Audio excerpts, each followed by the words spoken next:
Fizinių asmenų bankroto įstatyme yra numatyta, kad ruošiant mokumo atkūrimo planą, jį reikėtų įtraukti žmogaus mokumo atkūrimo priemonės. Tai gali būti kvalifikacijos pakeitimas, įsidarbinimas papildomas ir panašiai.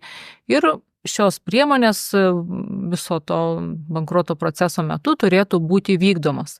Tačiau kaip iš tikrųjų yra praktikoje?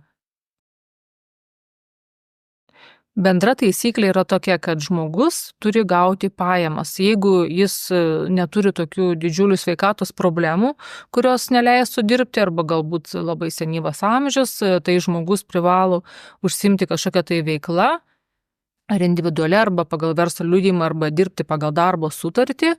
Galbūt ir kiti būdai gali būti, autorinės sutartys ir panašiai. Ir privalo vykdyti įmokas tiek bankroto administratoriui administravimo išlaidas dengti, tiek ir atlikti įmokas kreditoriams. Jeigu žmogus negauna pajamų ir nėra realių kažkokių aplinkybių, kodėl tų pajamų žmogus negauna, be abejo, kreditoriams tada kyla abejonių, ar tas bankrotas yra sąžiningas. Sakykime, tas įmokas už bankrutuojantį asmenį gali dengti artimieji. Tai gali būti sutuoktinis, tėvai, vaikai, draugai. Tokių apribojimų nėra dėl dengimo, tačiau tas žmogaus pats savarankiškas pajamų gavimas yra itin svarbus fizinio asmens bankroto proceso metu. Kitas momentas, jeigu žmogus ilgą laiką dirba, sakykime, už atlyginimą netgi mažesnį negu minimumas, tai gali būti individuali veikla, sakykime, vykdo individualią veiklą, kuri neša tikrai mažas pajamas ir per bankroto bylą sumoka labai nedaug pinigų, tai yra buvusios kelios bylos, kur kreditoriai tikrai pagrįstai kėlė klausimą, kodėl asmuo net neuždirbo minimumo. Ir ilgus laikotarpius, kas iš tiesų finansavo tą bankroto bylą, ar žmogus tikrai atkūrė tą savo mokumą ir tikrai teko papildomai susimokėti tam, kad pabaigti bankroto bylą. Todėl bankrutuojantis asmenys turėtų būti nusiteikę uždirbti pajamas tam, kad galėtų vėliau tą bankroto bylą sėkmingai baigti.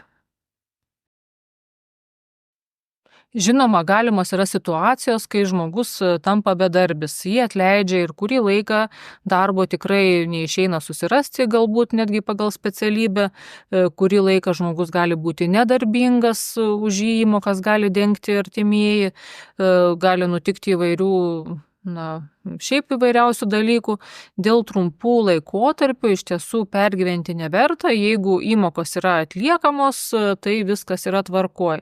Problematiška yra tada, kai žmogus ilgesnį laikotarpį neužsiema jokia veikla, negeneruoja pajamų. Kaip žinia, netgi pačios aukščiausios kvalifikacijos asmenys, nerasdami darbo pagal specialybę, gali dirbti, sakykime, žemesnės kvalifikacijos darbą ir bet kokiu atveju generuoti pajamas. Ir šiai dienai Lietuvoje, norint dirbti, neturint sveikatos sutrikimų, tikrai, kad dirbti yra įmanoma, galima ir nesvarbu kokį darbą, tikrai kiekvienas žmogus greičiausiai atrastų kažkokį tai darbą.